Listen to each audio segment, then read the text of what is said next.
हम तो यहाँ स्विमिंग पूल तो नहीं दे सकते हैं ताकि हमारे बच्चे तैराकी में भी एक्सपर्ट आवे, स्पोर्ट्स में भी अच्छा करे, देश दुनिया में नाम करे।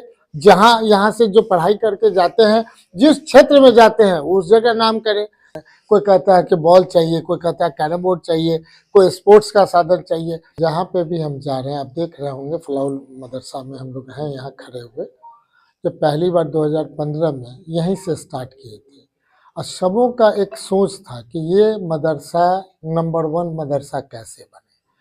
उसी ढंग से हर एक मदरसा के बारे में मेरा कहना है कि सभी जगह जहाँ जो आवश्यकता है, एक सरकार का भी काम है उन चीज़ों को चिन्हित करके ग्रास रूट से, जहाँ पे ऐसे बच्चे पढ़ते हैं जो क्लास 1 से लेकर के ग्रेजुएशन करते हैं, कॉलेज तक पढ़ते हैं, उनका मूलभूत क्या समस्या है, क्या क्या होना चाहिए, हर एक चीज़ों में हम लोग चाहते हैं। और शुरुआत से जहाँ कभी कहा गया कि 15 लाख का कि आप यहाँ पर सामुदायिक मैंने 1-2 भवन का निर्माण करें, वो भी कराए, समरसेबुल नहीं है वो दीजिए, फलाना चीज़ नहीं है वो दीजिए।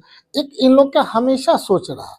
हम तो हमेशा कहते हैं कि आप अपना एक प्लान करें, जो आप पूरी तरह देख रहे हैं, बगल में देख रहे हैं पोखरा है, सौंदर्यीकरण होना चाहिए। तो मेरा मानना है कि हाँ, यहाँ भी हम लोग आए हैं आज निश्चित तौर पे ऐसे बच्चे जिनको तकलीफ है, जाड़ा है, कंबल देने के लिए आए हैं। और सब चीज़ हम पूछते हैं बच्चों से, और आप हमसे क्या अपेक्षा रखते हैं बताइए, हम उसको पूरा करना चाहते हैं। हम लोग भी उस चीज़ को ध्यान देंगे कि आगे उन चीज़ों को भी पूरा करें। लेकिन यह मूलभूत समस्या जो है, पूरे बिल्डिंग में आप चारों तरफ देख रहे होंगे, पूरा पानी का निकासी नहीं है।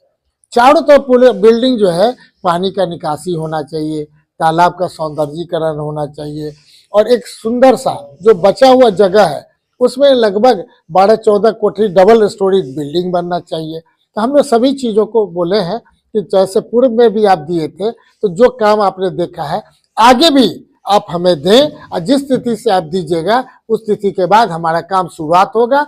हम लोग चाहेंगे 3 महीना 6 महीना के अंदर निश्चित तौर पे कुछ रिजल्ट दे, और यहाँ के बच्चों को लगे कि पूरे जिला में ये सबसे अच्छा मदरसा है। हम ये चाहेंगे कि उस श्रेणी में ये हमारा मदरसा रहे, और दूसरा भी मदरसा इनको देख करके उस तरह का व्यवस्था करे, यही हमारी चाहत है।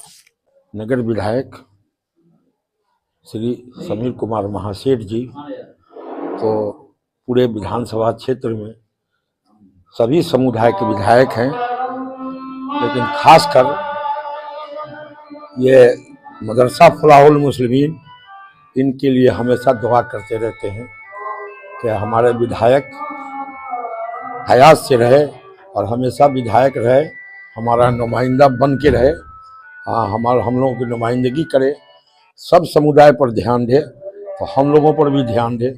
लेकिन ये देते रहते हैं, जब भी कुछ चीज़ की कमी हुई इनसे कहा तो इन्होंने पूरा किया है। और ये मदरसा फलाहुल मुस्लिमीन ये पूरे ज़िला में अपना एक मुकाम रखते हैं, और मरकजी हैसियत है इस मदरसे का।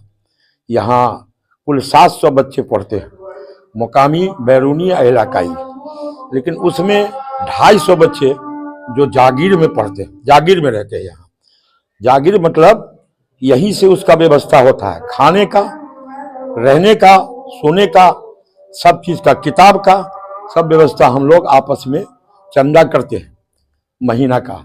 उसी पैसे से इस बच्चे सबको मतलब के पढ़ाई में, खनाई में और रहने सहने में हम लोग जो है पूरी तरह से उसको मदद करते हैं।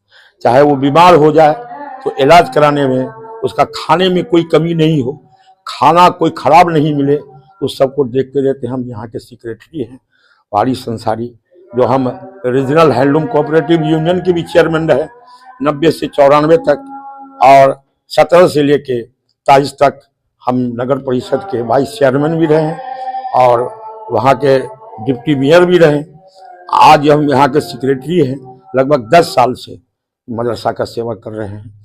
यहाँ अरबी, उर्दू, हिंदी, मैथ, इंग्लिश सब तरह की पढ़ाई पर हमारा ध्यान है कि लड़का जो है कंपटीशन में किसी से पीछे नहीं रहे, और हर तरह की पढ़ाई, हर भाषा की पढ़ाई हो, इस पर ज़्यादा से ज़्यादा ध्यान हमारा है। और देते रहे, हमारे विधायक जी का हमको आशीर्वाद मिलता रहे, और हम लोगों का आशीर्वाद विधायक जी को मिलता रहे, इससे बढ़ के कोई और नहीं।